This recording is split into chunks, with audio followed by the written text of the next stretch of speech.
So, where's the love for the European hi-fi, which basically looks sublime most of the time, and also most of the time sounds good or pretty good? Very rarely, or never, as far as I can tell, does European stuff sound bad. I don't seem to have a cheap section. Anyone in Europe that wants to tell me which are the good makes or tell me anything, fill me in on any angle of the world of hi-fi in Europe. Companies you don't really know about, or I don't in England, probably in America, like Braun, Telefunken. We don't know enough about those here, and I'd love to be filled in. We're going to take a look at some of their gear, take a look at this gear, and just discuss the importance of Europe generally. As I'm researching this, I'm just finding out there's just more and more, it's more important, it's more a bigger hub supplier. It's more important than I thought. I'm gonna do it now. Just look at the driver, people that make speaker drivers. Woofers and tweeters. Siaz, Norway. Vifa, Denmark. Scanspeak, Denmark. Focal, France. Morel are from Israel. That surprised me, which is on the Mediterranean. So I think we can call it Europe, just about. Um, Peerless, I hope I've got my geography right there. Peerless, Denmark. Audax or Son Audax, France. Now, those companies, historically, let's say, over the last 50 years, they've supplied drivers to some of the, a massive amount of other speaker companies. That's a huge input, huge, for the world of companies that are using other drivers. Massive, massive. Okay, the beauty. It's elegant. There's something elegant about European hi-fi. It's meant to be part of the living room. The Japanese thing is like a show-off space station. Sansui, Pioneer, Marantz. It's really flashy. The European stuff is more understated. It's more part of the furniture. It just blends in and is kind of equivalent to a nice table. I mean, one thing they super love, most exemplified with B&O, is the wide, long, thin. Make everything super long and thin. This just has an elegance, and I feel like they understand proportions, like an architect knows how to use proportions to give elegance. They know it. Um, so it all looks so nice. It all looks so good. This Braun company, which I don't know enough about, they're like the Apple. Their designs, it predates Apple, obviously. But you look at their stuff in the 60s, it's like Apple made a hi-fi. Very simple, very minimal. I mean, not like B&O really, which would be using metal and wood. I guess it's plastic, but it might be metal, I don't know. But one material, really like the Apple aesthetic. They would use that. So just really lovely looking, for sure, and elegant.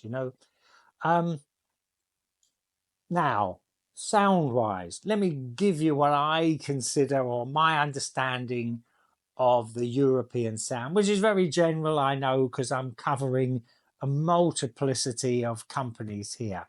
And please fill me in. All you guys from Europe now, please let me know in the comments which of them makes you really rate and why, and any differences in sound that you know about, let me know. But my understanding of the European sound, which I have a fair experience of, always tight bass. I think I can say that categorically. You never get floppy, fat, blooming, uncontrolled bass. So you always get hold of the rhythm. I wouldn't say it necessarily goes down super low, but you always get the bit of the bass that is giving you the rhythm and the bass drum. Um, Mids and tops are defined, but a little bit back. Yeah, a little bit back. So you get, I like this sound, you know. I mean, the thing I want to say is this European sound, most times you think, oh, this is a bit stylized. You never think you're getting pure, correct signal, but you're getting a lot of detailed signal, but you kind of always feel like there's almost like a bit of loudness built in to the whole thing. But it's very pleasing, very unfatiguing. Listen all day and all night, which is what you're gonna have to have if you're sitting in a house in Norway where there's no sunshine for 8 hours or 20 hours a day. I don't know. Sorry, Norwegian people, correct me, but it's got to be involving and non-fatiguing because you're going to be there for a long time. You know, like they take it seriously. The whole of Europe, I feel, takes their hi-fi seriously. So they don't have those sort of cheap makes that certainly we in England would have cheap makes in the old days, like Teleton or Audiotronic. You know, these kind of names where you kind of know, you're in trouble. Um, I'm not aware of the Europeans having that cheap entry level, not very good sounding stuff.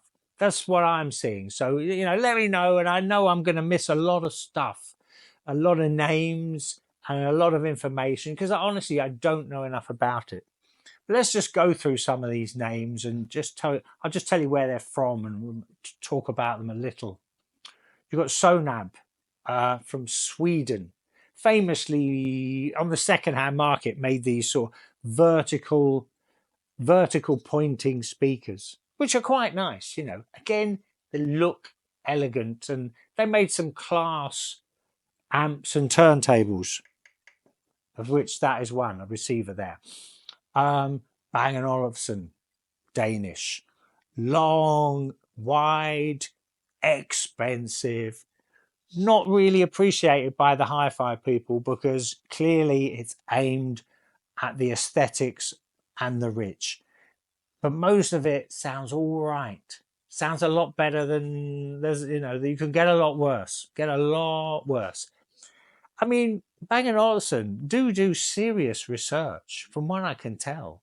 They are, a big company and the information I'm receiving, particularly speaker wise, they have detailed, they're not just knocking things out and off of some software program. It's not the impression I get, and they never have.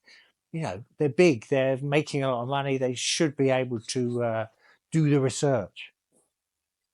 Braun, just sublime looking. I've got to say, I feel seduced by the looks. Braun Telefunken. Grundig, that's a slight, it's more like an 80s Grundig here.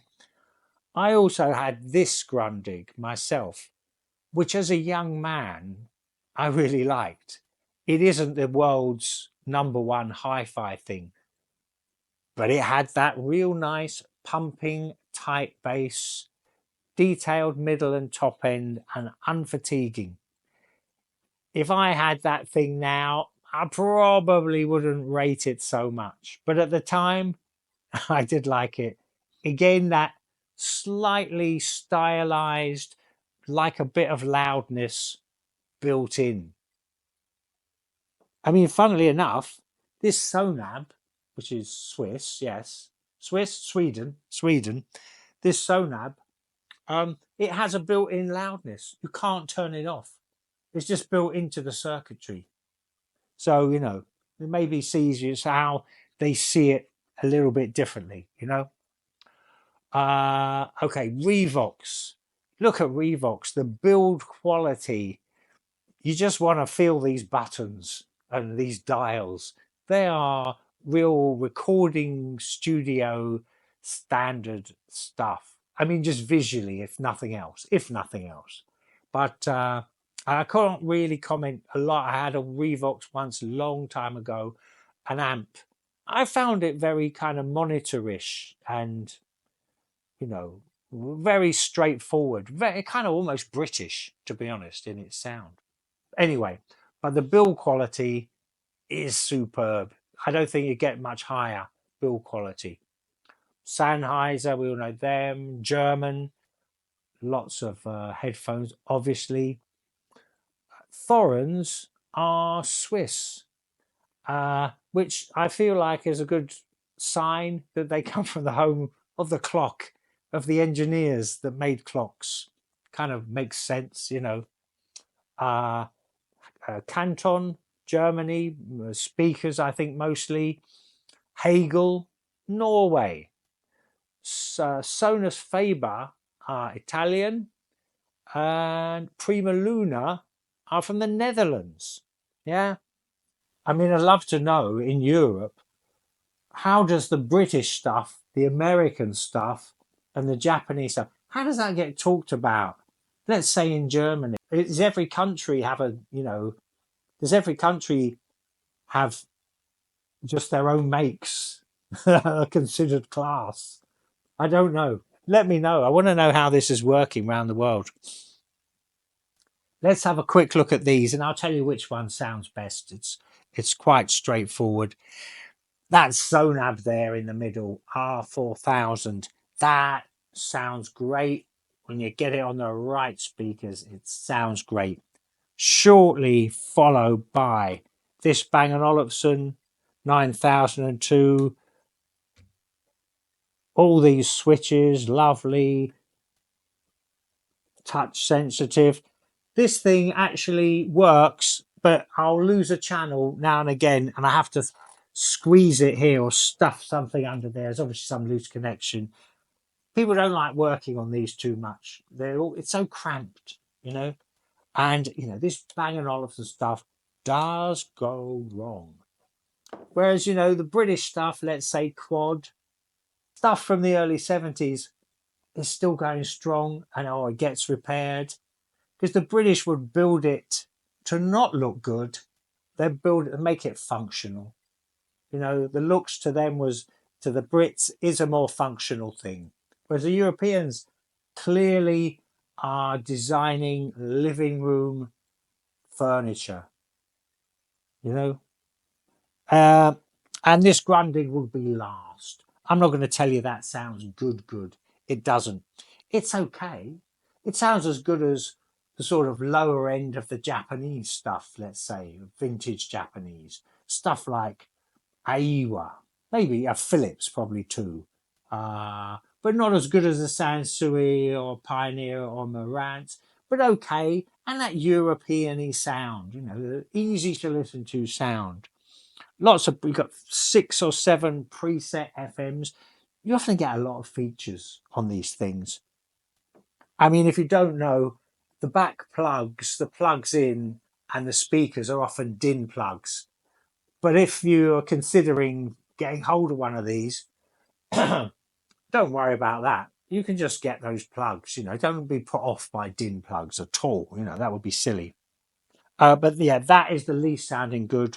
But this is close behind that. And those two are, you know, they're pretty fine.